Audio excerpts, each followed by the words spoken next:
Rich man offers seat to homeless veteran. What happens next is life-changing. Robert Hale checked his watch again as he walked down Madison Avenue, his polished shoes clicking against the concrete. Another day, another series of meetings that seemed to blend into one endless conversation about profit margins and property values. The autumn wind picked up, sending leaves skating across his path and making him pull his expensive coat tighter around his shoulders. Before we can continue, if you love your family, subscribe to this channel to help up creating amazing stories. Now, let's continue. He needed coffee, the kind of strong, dark espresso that could power him through the next 3 hours of nodding and pretending to care about paint swatches for the lobby of his newest development. The familiar green awning of his usual coffee shop beckoned from half a block away, promising a brief escape from the constant motion of his day. That's when he saw him. An older man sitting on the steps of an office building, his posture straight despite his obvious exhaustion. What caught Robert's eye wasn't the worn clothes or the military patches on his jacket. He'd seen plenty of veterans on these streets, but rather the way the man's eyes followed the passing crowd. There was no plea for attention, no sign asking for help, just a quiet dignity that seemed out of place on these busy streets. Robert usually walked past people like this. It was the unspoken rule of city life. Keep moving, keep your eyes forward, pretend not to notice. He'd mastered it years ago, along with the art of silencing the little voice that sometimes whispered about guilt and responsibility. But today, something made him stop. Maybe it was the way the man's hands rested on his knees, clean despite his circumstances. Maybe it was the carefully maintained order of his few possessions, arranged neatly in an old army duffel bag. Or maybe it was just that Robert was tired of pretending not to see. "Would you like a coffee?" The words came out before he could think better of them. The man looked up, surprised, and for a moment, Robert saw something familiar in those eyes. The same look he sometimes caught in his own mirror, of someone who'd ended up somewhere they never expected to be. "I don't need charity," the man replied, his voice steady and clear. Robert smiled, feeling strangely at ease. "Not offering charity, just coffee, and maybe something to eat. I hate having lunch alone, and my next meeting isn't for an hour." The man studied him for a long moment, weighing the offer. Finally, he nodded and stood up, gathering his duffel bag with careful movements. "Name's Tom," he said, extending a weathered hand. "Robert," he replied, shaking Tom's hand and noting the firmness of his grip. "There's a decent place just around the corner. They make a mean turkey sandwich." As they walked the short distance to the coffee shop, Robert noticed how Tom matched his pace easily, moving with the practiced efficiency of someone used to following orders. The other pedestrians parted around them, some casting curious glances at the odd pair, the real estate developer in his $1,000 suit and the homeless veteran with his army bag. The coffee shop was warm and busy with the lunch rush, but Robert led them to a quiet corner booth. The leather seats creaked as they sat down, and Tom placed his bag carefully beside him, one hand remaining protectively near it. "Order whatever you'd like," Robert said, handing Tom a menu. "I recommend the Turkey Club. They don't skimp on the bacon." Tom accepted the menu with a slight nod, his eyes scanning the options with the same careful attention he seemed to give everything. When the waitress came, he ordered simply, "The Turkey Club and black coffee." Robert got the same, plus an espresso. "So," Robert said as the waitress walked away, "you served?"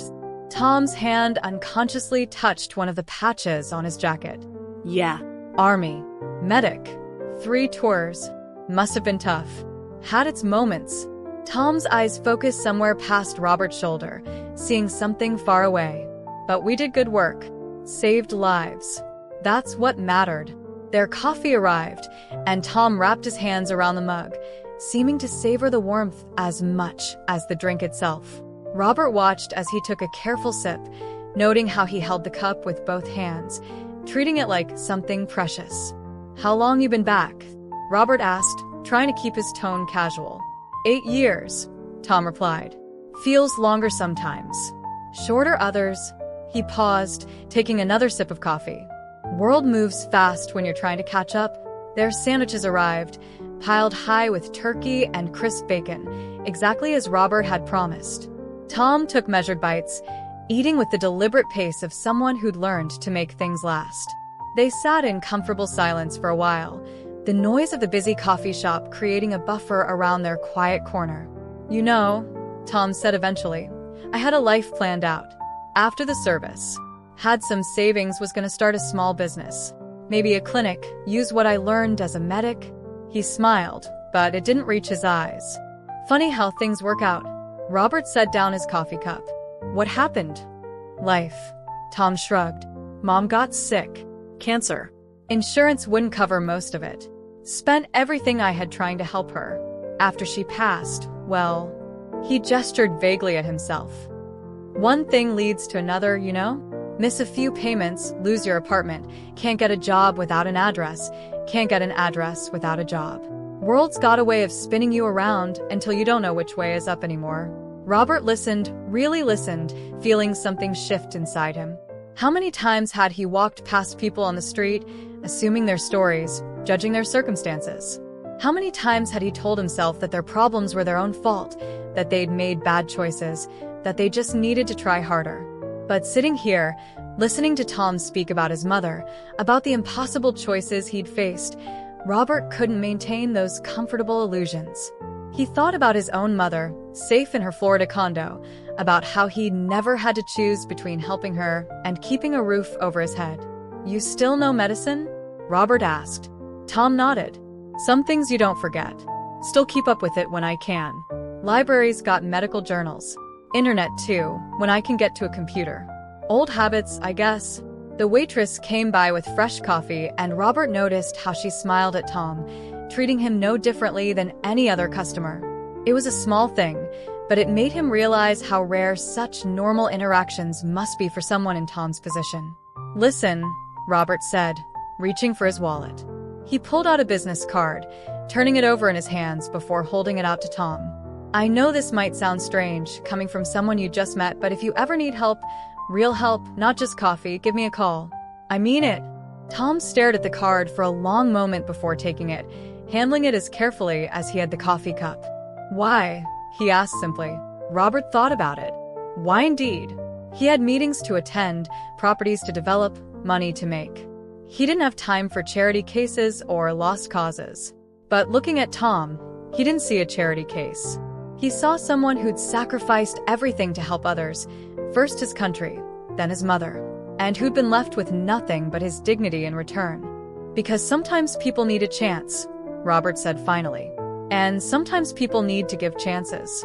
Maybe this is both." Tom tucked the card carefully into his jacket pocket.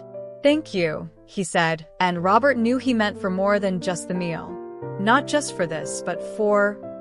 He gestured between them. "For seeing me. Most people look right through you after a while. You forget what it feels like to be visible."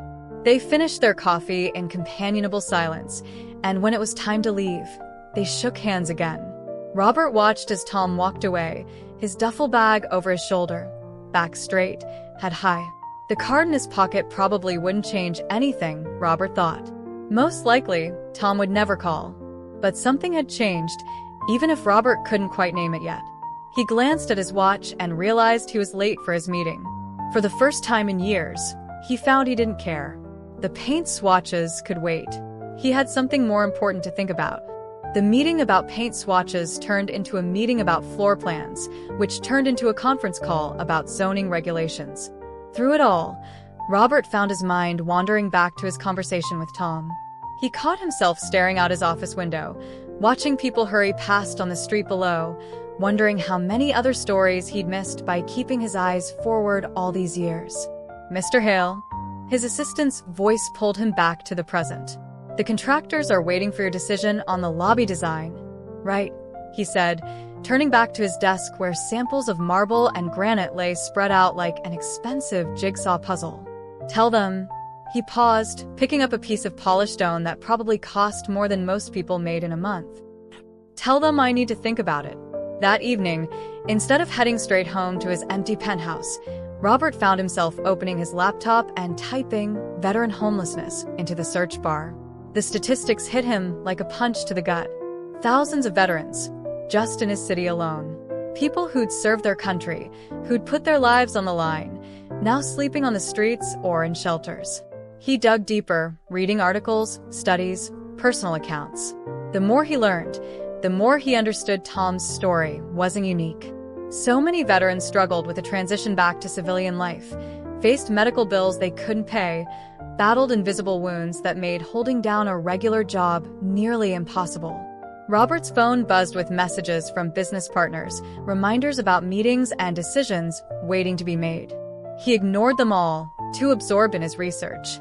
He found himself taking notes, jotting down ideas, questions, possibilities. The next morning, he arrived at his office earlier than usual. "Cancel my first 2 meetings," he told his assistant. "And get me everything you can find about zoning laws for mixed-use facilities in the city." She raised an eyebrow but didn't question him. That was one of the benefits of success. People tended to go along with your sudden changes in direction, no matter how unexpected. Robert spent the mornings sketching out rough plans. He wasn't an architect, but he knew buildings, knew what made them work for people. He imagined spaces that could serve multiple purposes, housing units upstairs, training facilities below, common areas where people could rebuild the sense of community they'd lost. Around noon, his phone rang. It was Derek, one of his longtime business partners. "Rob, what's this I hear about you putting the Madison Avenue project on hold?" Derek's voice had that careful tone people use when they think someone might be losing their mind. "Not on hold," Robert replied, still sketching. "Just reconsidering some aspects." "Reconsidering?" "We've got investors waiting for updates. The board meeting is next week." "What exactly are you reconsidering?"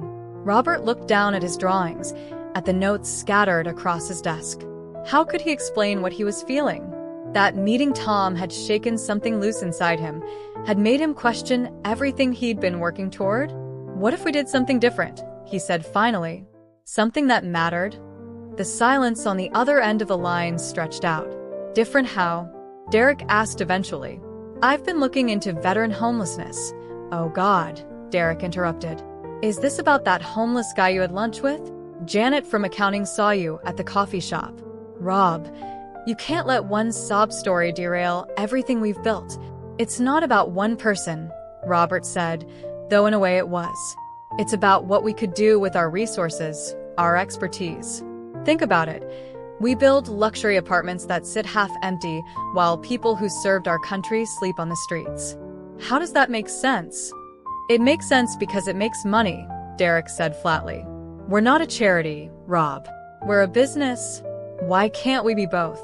Robert stood up, pacing his office as he warmed to the idea. "We've got the land, the connections, the know-how. We could create something that helps people get back on their feet while still turning a profit. Training programs, transitional housing, support services, all integrated into one facility. You're talking about completely changing our business model. The board will never go for it. Maybe it's time for a change." Robert stopped at his window, looking out at the city sprawling before him. "We've built enough luxury condos, Derek. Maybe it's time to build something that matters." After hanging up, Robert knew he had a fight ahead of him. The board wouldn't be easily convinced, and his partners would resist any major deviation from their proven formula for success. But for the first time in years, he felt energized by a challenge that went beyond profit margins. He spent the next few days reaching out to veteran organizations, learning about their needs, their challenges, their dreams. Each conversation added new layers to his vision.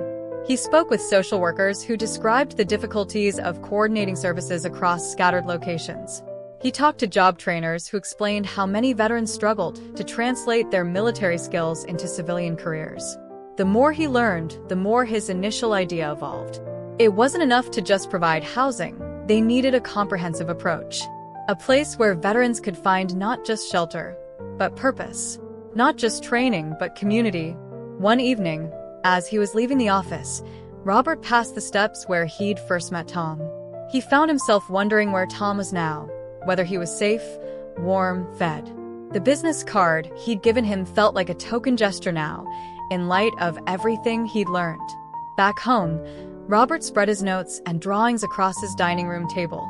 The room, like his whole apartment, was expertly decorated but rarely used. He couldn't remember the last time he'd had people over for an actual dinner. His life had become a series of business meetings and social obligations, all carefully managed but somehow empty. Looking at his plans for the Veteran Center, Robert felt something he hadn't experienced in years: genuine excitement. This wasn't just another development project. This was a chance to create something meaningful, something that could change lives. His phone buzzed again. More messages from concerned partners, questions about his sudden change in direction. One message caught his eye: board meeting moved up to Monday. They want to discuss your new direction. The quotation marks around new directions said everything about how his ideas were being received. Robert should have felt nervous. His entire business reputation was potentially on the line. Instead, he felt strangely calm. For the first time in his career, he was pursuing something bigger than himself, bigger than profit margins and property values. If the board couldn't see that, maybe it was time for a different board. He was about to turn in for the night when his phone rang again. Unknown number. Usually, he let those go to voicemail, but something made him answer. Hello. There was a pause, then a familiar voice. Mr. Hale? This is Tom. From the coffee shop. I hope it's not too late to call. Robert sat up straighter in his chair, pushing aside his drawings. Tom, no, it's not too late at all. I'm glad you called. I wasn't sure if I should, Tom said, his voice hesitant but clear. But I've been thinking about what you said. About chances. I meant what I said, Robert replied, already reaching for his keys. Where are you?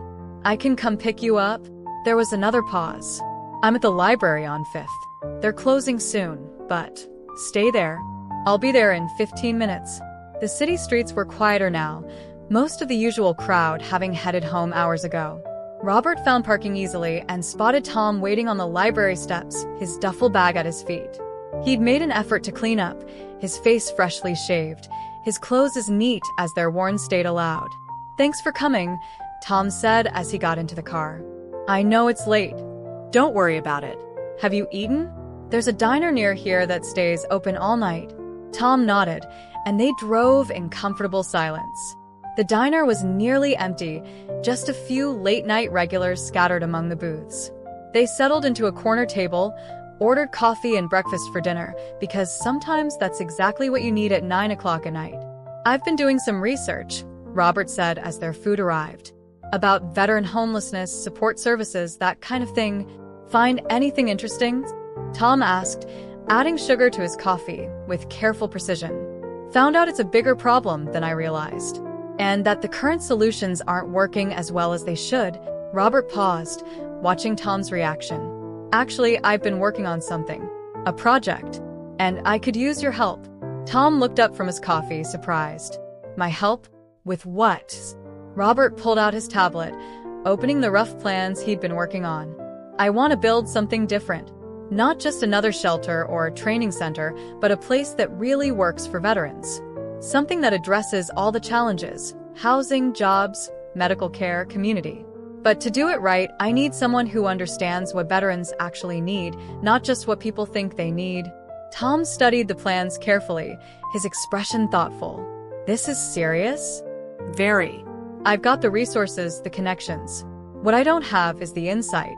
That's where you come in. I want to hire you as a consultant. Your experience, both in the military and after, makes you uniquely qualified to help design this thing right. I don't. Tom set down his coffee cup. I haven't worked in years. I don't have a resume, references. You have experience. Real experience. The kind you can't get from a textbook or a boardroom. Robert leaned forward. Look, I know it's a lot to take in, but I'm offering you a real job with real pay.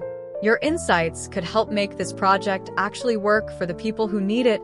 Tom was quiet for a long moment, looking down at the plans on the tablet.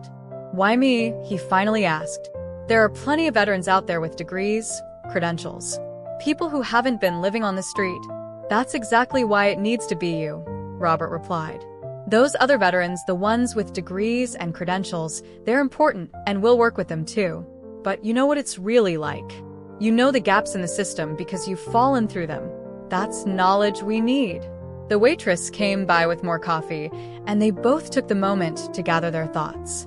Tom's hands were steady as he wrapped them around the fresh cup, but Robert could see the tension in his shoulders, the weight of the decision pressing down on him. I don't want charity, Tom said finally, echoing his words from their first meeting.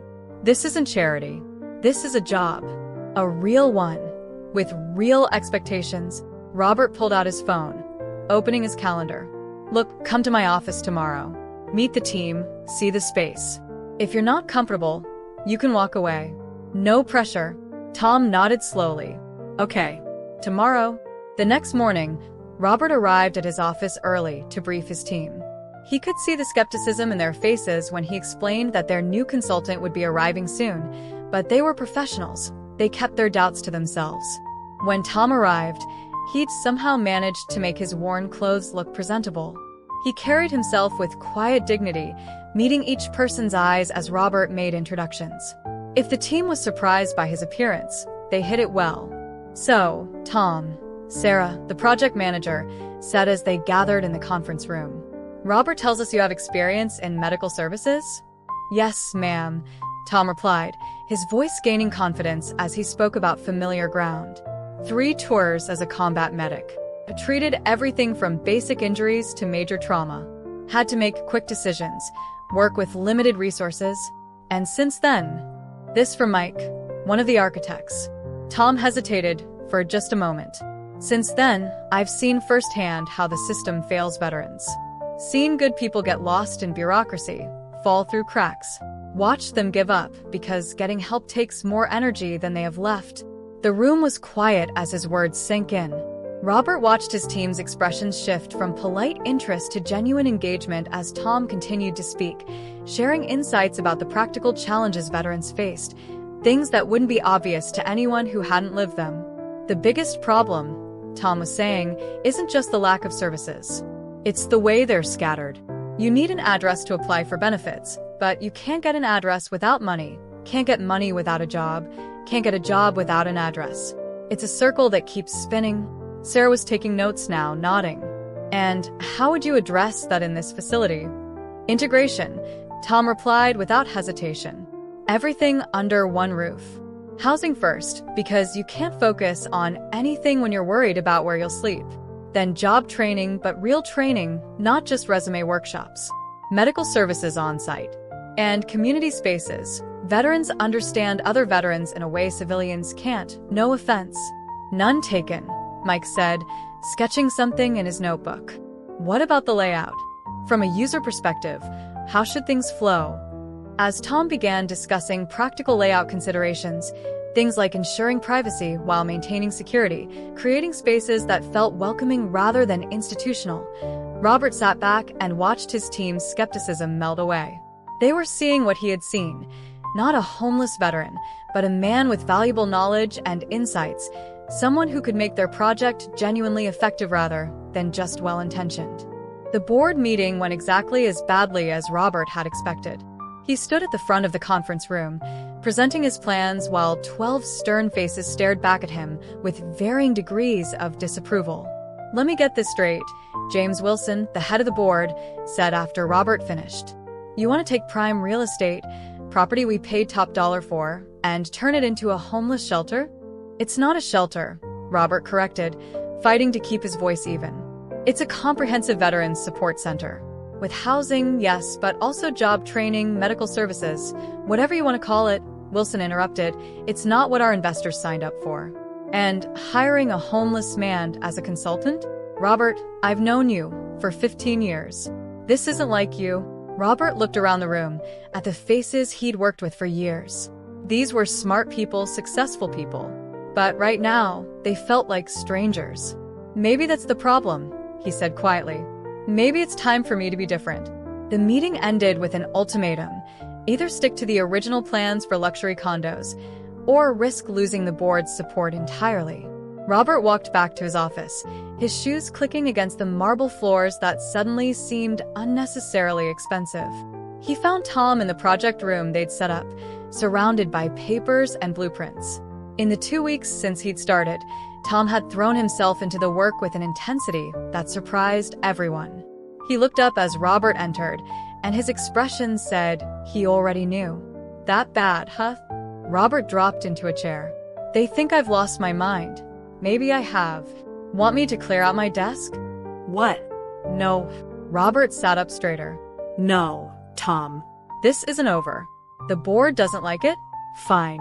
I'll find different investors. People who understand what we're trying to do here. Tom was quiet for a moment, studying the plans spread out before him. You know, he said finally, when I was in combat, sometimes the best medics were the ones who got scared.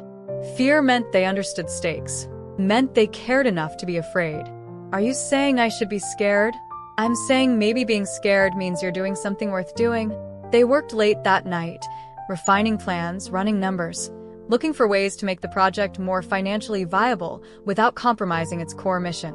Around midnight, Tom started rubbing his temples, a gesture Robert had noticed he made when trying to hide pain. You okay? Robert asked. Yeah, just... Tom waved it off.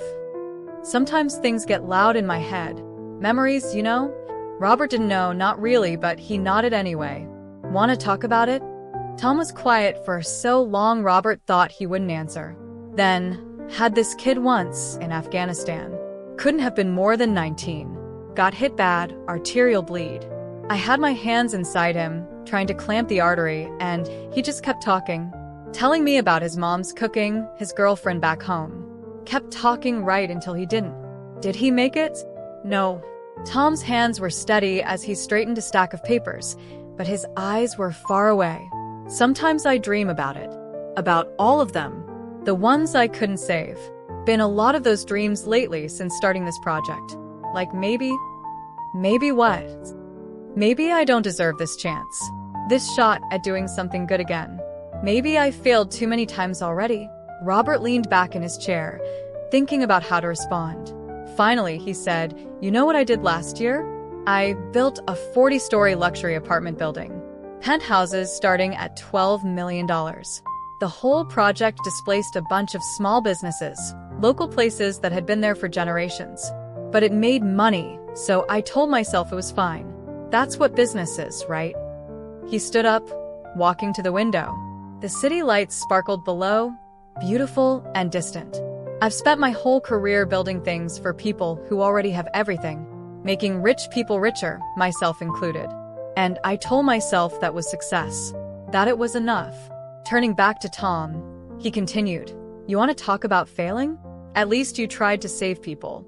At least you put your hands in the wound and fought to stop the bleeding. What have I done? Built fancy boxes in the sky while people sleep on the streets below them. Tom shook his head. That's different. Is it? We all make choices, Tom. Sometimes they work out, sometimes they don't. But at least you made choices trying to help people. That's more than I can say. They sat in comfortable silence for a while, the late-night quiet of the office broken only by the hum of the heating system. You know what scared me most? Tom said suddenly. Not the combat. Not even losing patience. It was coming home. Everything looked the same, but nothing felt right. Like watching a movie of your life instead of living it. Is that how it feels now? No. Tom smiled slightly. Now it feels real again. Scary real, sometimes. But real. The next few days were a blur of meetings with potential investors, each one requiring Robert to defend his vision, explain his choices, justify his faith in Tom. Some laughed him out of their offices. Others listened politely before declining. A few showed genuine interest, but balked at the scale of the project. Meanwhile, rumors started circulating through the office. Robert's partners began distancing themselves, protecting their own interests. Staff members whispered in break rooms, wondering if they should update their resumes. The atmosphere grew tense, uncertain. Tom felt it too. Robert could see him noticing the sideways glances, the way conversations stopped when he entered a room. But he kept working, kept contributing, his insights becoming more valuable as the project evolved. One evening, after another disappointing meeting with investors, Robert found Tom staring at the project model they'd built. Maybe we're thinking too big, Tom said without turning around. Could scale it down, start smaller? No, Robert replied firmly. The whole point is to have everything in one place. The moment we start compromising on that, we lose what makes this special. Even if it costs you everything, Robert stepped up to the model, looking at the miniature version of their dream. You know what I've realized? Everything I have, The money, the success, the reputation. None of it means anything if I don't use it for something that matters. The breakthrough came from an unexpected source. After weeks of rejection from traditional investors, Robert decided to share their story with a local veterans group. The meeting was meant to be just another consultation, but it turned into something more when one of the members turned out to be a retired CEO with connections to several charitable foundations. Things moved quickly after that. What one person believed in, others started to see. The funding came together piece by piece: grants, private donations, and eventually even some government support. Robert put in a significant amount of his own money too, more than his financial advisors thought wise, but he'd stopped listening to them weeks ago. Construction began in early spring. Tom was there every day, watching the foundation being poured, the walls going up, each beam and brick bringing their vision closer to reality. He'd grown more confident over the months, his knowledge and experience proving invaluable as they refined the details of the center's design and programs. The medical wing needs to be on the ground floor, he'd insisted during one planning meeting. Some of these guys will have mobility issues. And the waiting area needs to be designed so people can see both entrances. It helps with the anxiety, being able to know your escape routes. Little details like that, born from personal experience, shaped every aspect of the center. The residential units were designed with both privacy and community in mind. The training spaces were equipped with the latest technology, but laid out in a way that wouldn't be overwhelming. Even the color scheme was chosen carefully, calming but not institutional, welcoming but not childish. As the building took shape, so did the programs that would fill it. Tom worked tirelessly with various veteran organizations, healthcare providers, and job training specialists to create comprehensive support systems. His own experience helped bridge the gap between what providers thought veterans needed and what they actually needed. We need to make the intake process simple, he explained during a staff training session. When you're struggling, even filling out a basic form can feel impossible. And if someone has to tell their story over and over to different departments, they might just give up. Robert watched Tom during these sessions, amazed at the transformation. The quiet dignity he'd first noticed on those coffee shop steps had blossomed into natural leadership. Veterans respected him because he'd been where they were. Staff listened to him because he could translate between their world and the world of those they were trying to help. One day, about a month before the scheduled opening, Robert found Tom standing in what would become the center's main lobby. The space was still under construction, but you could see what it would become: open and welcoming, with comfortable seating areas and clear signage pointing to different services. "Penny for your thoughts?" Robert asked, coming to stand beside him. "Just thinking about that coffee shop," Tom replied. "How different things might be if you'd walked past that day like everyone else did." "I almost did," Robert admitted. "What made you take me up on the offer, anyway?" Tom considered this for a moment. "Honesty, I think. You didn't promise to fix everything. Just offered coffee and conversation. Sometimes that's all people need. A chance to be human again." The weeks leading up to the opening were a whirlwind of activity. Final inspections had to be passed, staff needed to be trained, programs had to be coordinated. Tom and Robert worked long hours, making sure every detail was perfect. They'd come too far to let anything slip through the cracks now. The night before the opening, they walked through the finished building together. The silence was different now, full of possibility rather than emptiness. Everything was ready. The beds made in the residential units, the computers set up in the training rooms, the medical equipment installed and tested. "We should name it," Robert said suddenly. They'd been putting off this decision, focusing on more practical matters. Tom nodded slowly. "I've been thinking about that. About my old unit, the 247th Medical Company. We had a saying, 'Hope is the best medicine.'" The Hope Center, Robert tested the words. Simple. Direct. Too simple. No. Robert smiled. Sometimes simple is exactly right. The opening ceremony was scheduled for early morning. As the sun rose, people began gathering outside: veterans, community leaders, media, and curious neighbors. Robert stood at the back, watching as Tom prepared to address the crowd. He tried to convince Tom to let him handle the speech, but Tom had insisted. "These people need to see that change is possible," he'd said. "They need to see someone who's walked their path." Now, Watching Tom step up to the podium, Robert could see he'd been right. Tom didn't look like a typical speaker at a ribbon-cutting ceremony. His suit was borrowed, his shoes newly polished but well-worn. But when he began to speak, none of that mattered. "A year ago, I was homeless," Tom began, his voice steady. "I'd lost hope, lost purpose, lost myself. Then someone took a chance on me, not with charity, but with respect, with an opportunity to be part of something bigger than myself."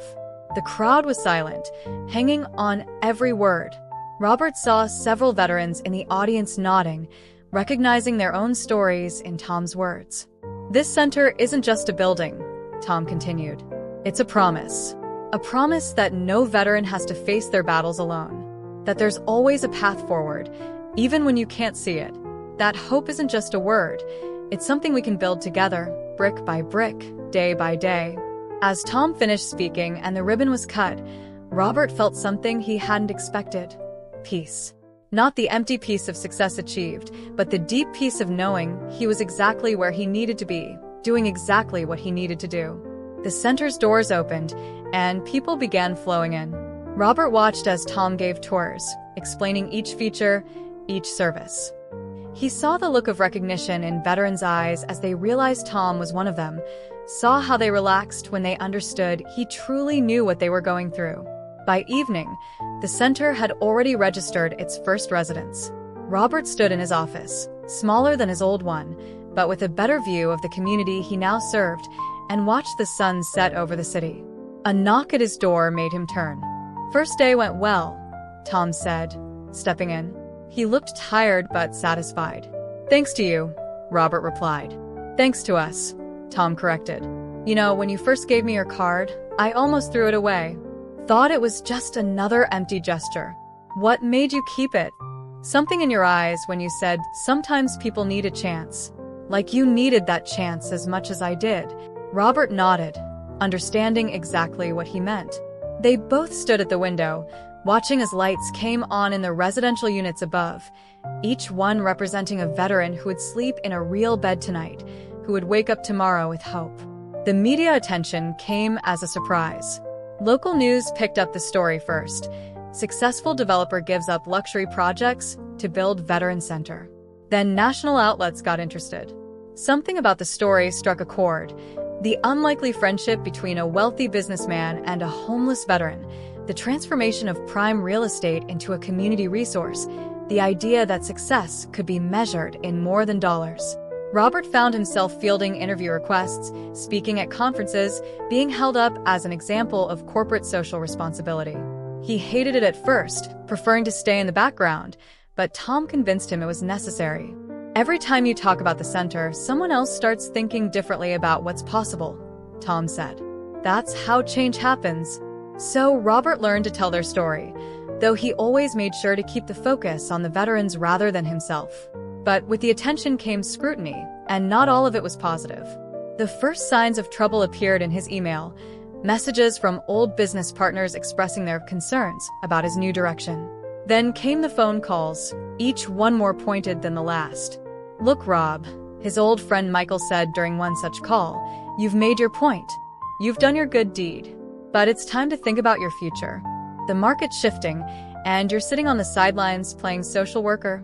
"I'm not playing anything," Robert replied, watching through his office window as a group of veterans attended a job training session in the courtyard below. "This is real work, Michael. Important work. It's not your work. You're a developer, not a charity worker. The board is meeting next week to discuss your position. There's talk of forcing you out completely." Robert had known this was coming, but the reality of it still hit hard. He'd built that company from the ground up, poured 20 years of his life into it. Now he was about to lose it all. That evening, he stayed late at the center, walking the halls after most people had gone home. The night staff nodded to him as he passed. They were used to his evening wanderings by now. In the common room, a few veterans were playing cards, their quiet conversation and occasional laughter echoing through the space. He found Tom in the medical wing, reviewing files with Sarah, their head nurse. They'd hired her straight out of the VA system, where she'd grown frustrated with the limitations and bureaucracy. Here, she could actually help people, build relationships, make a difference. Got a minute? Robert asked from the doorway. Tom looked up, saw something in Robert's expression, and nodded. Sarah, can we finish this tomorrow? They walked to Robert's office in silence. The view of the city at night was spectacular. Lights twinkling like stars, traffic flowing like rivers of light below. It was the kind of view that used to make Robert think about property values and investment opportunities. Now it made him think about all the people out there who needed help. Board meeting next week, he said finally. They're going to vote me out. Tom was quiet for a moment.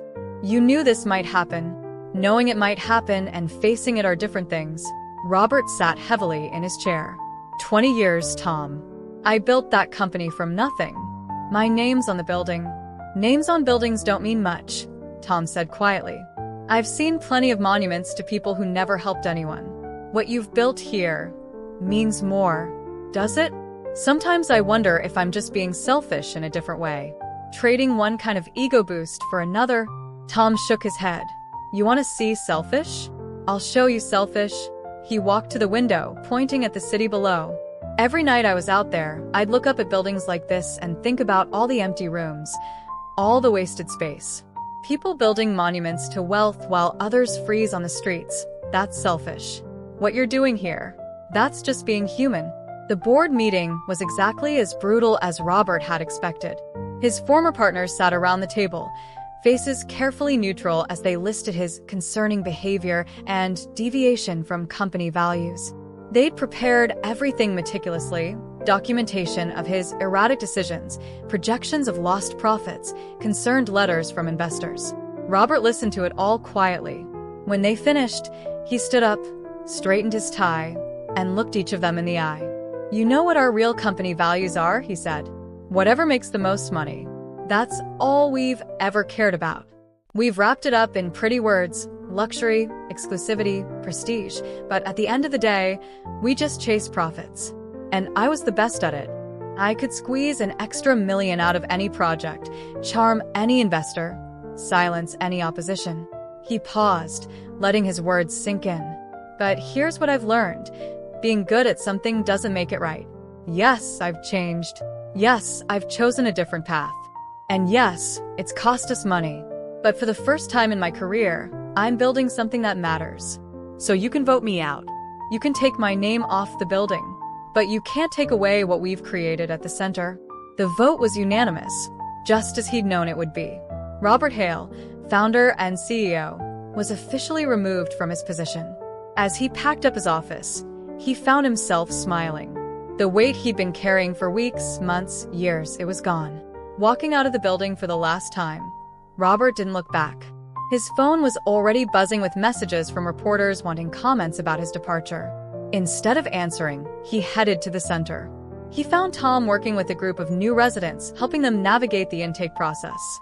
Watching him, Robert remembered their first meeting, the quiet dignity, the careful way Tom had held his coffee cup. Now here he was, helping others find their way back to dignity. Bad day?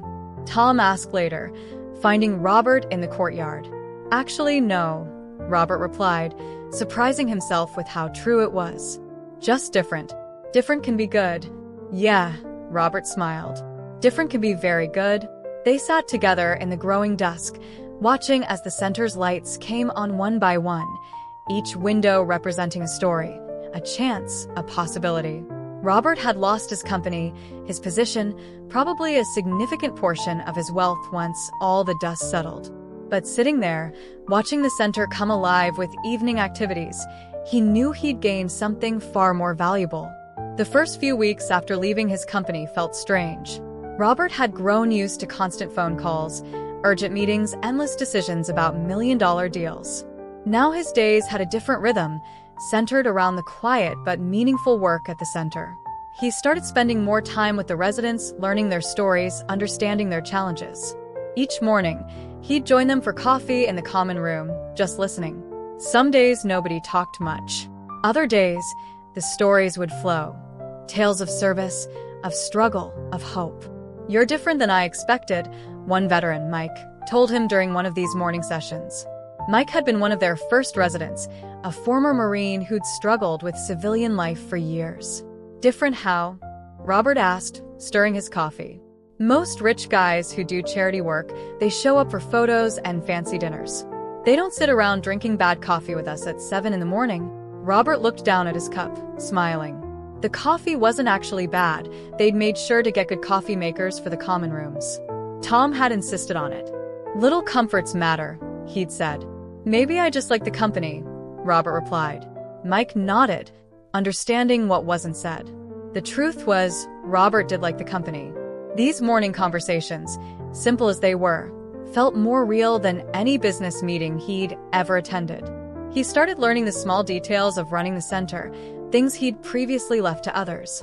How the laundry system worked, when the supply deliveries came, which residents needed extra help remembering their medication schedules. Tom watched him with quiet amusement as he figured it all out. Never thought I'd see a millionaire developer learning how to fix a washing machine, Tom commented one day, finding Robert watching the maintenance guy repair one of the industrial washers. Former millionaire, Robert corrected, and former developer.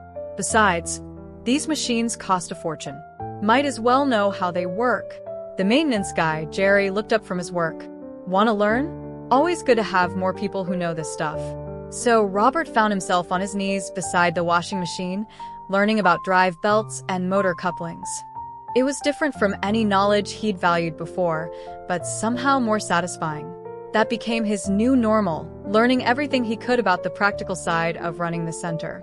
He took classes in first aid, learned about PTSD and trauma-informed care, studied the complexities of veteran benefit systems. Every bit of knowledge helped him understand the residents better, made him more useful. Some nights, he and Tom would stay late, going over the day's challenges and successes. They developed an easy partnership, each bringing different strengths to their work. Tom understood the veterans in a way Robert never could, but Robert's business experience helped keep the center running smoothly. Remember that first coffee shop meeting? Tom asked during one of these late-night sessions. Did you ever imagine we'd end up here? Honestly, I wasn't thinking that far ahead, Robert admitted. I just knew I couldn't walk past anymore. Couldn't keep pretending not to see. Seeing is the hard part, Tom agreed. Once you really see something, you can't unsee it. That's what got to me in the war, not just the injuries and death, but seeing how things really were. How fragile everything is. How quickly life can change. They sat in comfortable silence, watching the city lights through the window. The view wasn't as high as Robert's old office, but somehow it felt closer to reality. Days turned into weeks, and Robert found himself settling into a new kind of success. It wasn't measured in dollars or deals anymore, but in smaller, more meaningful victories. A resident getting a job, another moving into their own apartment, someone finally sleeping through the night without nightmares. He started mentoring some of the veterans who were interested in business, teaching them what he knew about finance and management. It was different from his old corporate training sessions, more personal, more focused on practical skills than theory. The trick isn't just knowing the numbers, he told his small class one day. It's understanding what they mean for real people. I spent years thinking profit was the only measure that mattered. Now I know better. The veterans in his class took notes, asked questions, shared their own experiences. Many of them had run operations in the military, managed teams under pressure. They just needed help translating those skills to civilian terms. One day, a local business magazine requested an interview. They wanted to do a story about his dramatic career change. Robert almost declined, but Tom convinced him to do it. People need to hear this story, Tom said. Not just about the center, but about choosing a different path. The interviewer met them at the center, watching as Robert moved through his daily routine. She seemed surprised to find him so involved in the practical details, expecting perhaps to find him in an executive office, directing things from above. What do you miss most about your old life? She asked as they walked through the common areas. Robert thought about it. The certainty, he finally said. In business, everything can be measured, quantified, predicted. This work is messier. Every person who comes through those doors has a different story, different needs. You can't solve their problems with a spreadsheet. And what have you gained? He paused, watching a group of veterans in the computer lab, working on resumes while trading friendly jokes. Purpose, he said simply. Real purpose, not just profit. Later that night, he found Tom in their usual spot in the common room. The evening group was meeting in the next room, veterans helping veterans work through their struggles. The sound of their voices, quiet but steady, filtered through the walls. "You know what I realized today?" Robert said, settling into his chair. "A year ago, I would have been in some expensive restaurant right now, talking about property values or market trends. Important stuff, I thought. And now I'm sitting in a room that probably costs less than one of those dinners, listening to people help each other heal. And it feels more important than any deal I ever made." Tom nodded, understanding. They sat together, two men from different worlds who'd found common ground in helping others. Outside, the city continued its endless motion, but inside the center, there was peace. Not the empty peace of wealth, but the fuller peace of purpose. A year after the grand opening of the Veterans Center, Robert is sitting in his modest new office at the facility when he receives a letter bearing the emblem of a prestigious national award. It's an invitation to a ceremony recognizing Tom for his extraordinary work with the veteran community, naming him as an honoree for the Spirit of Service Award.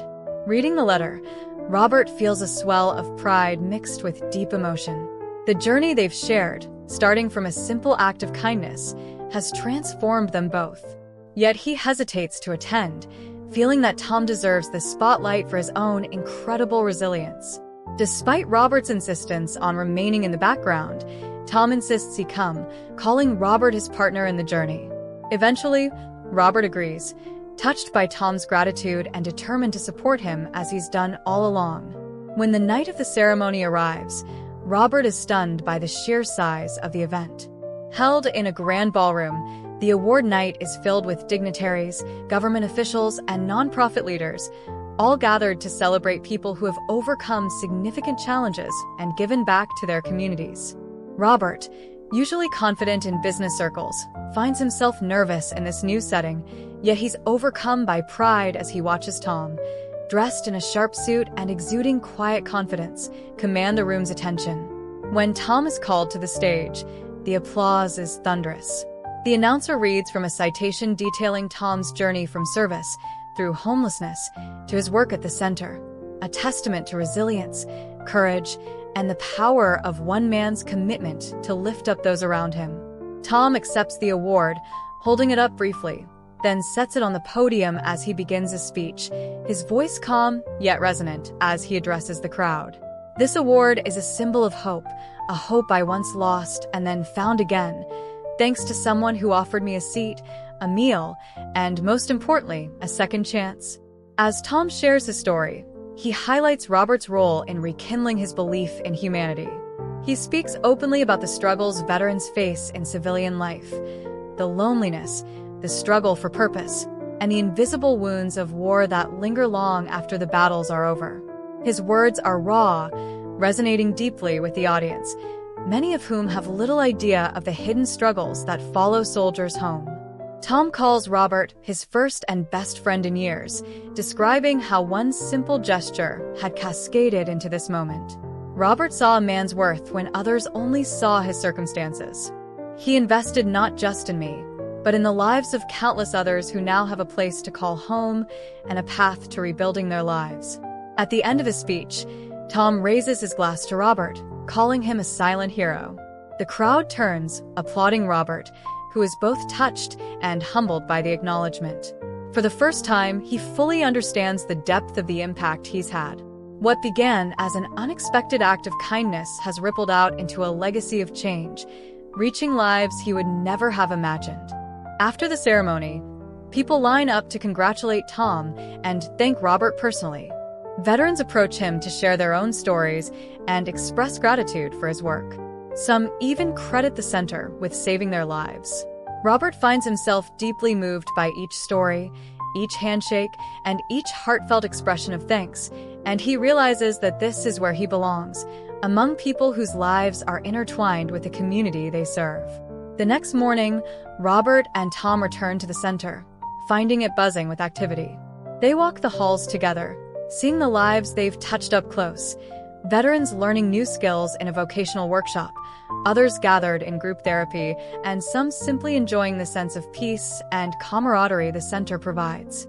Robert feels a profound sense of fulfillment that transcends anything he achieved in his corporate career.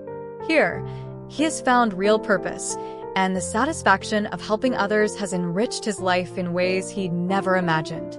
As the months go by, Robert continues to work alongside Tom, expanding their center's reach by adding new services and programs. Together, they create a network of similar facilities in nearby cities, and Robert dedicates the majority of his time to this mission. His former life, with its financial goals and boardroom successes, feels distant, replaced by a life filled with meaning and connection. He and Tom remain close friends, united by their shared vision of helping others rebuild their lives. In time, Robert begins mentoring younger veterans at the center, sharing his own life's journey and encouraging them to find strength in their challenges. He comes to see his wealth not just as personal success, but as a tool for good, a way to give back to the world that gave him so much. Years later, as he watches another young veteran walk through the center's doors for the first time, he smiles, knowing he's part of something larger than himself, a legacy built on compassion, friendship, and the transformative power of second chances. Disclaimer: this channel does not support or tolerate any form of discrimination, racism, prejudice, or violation of human rights. The stories presented here are original and created by the author with the aim of promoting reflection, awareness, and dialogue. All content is developed with respect for diversity and the dignity of all people.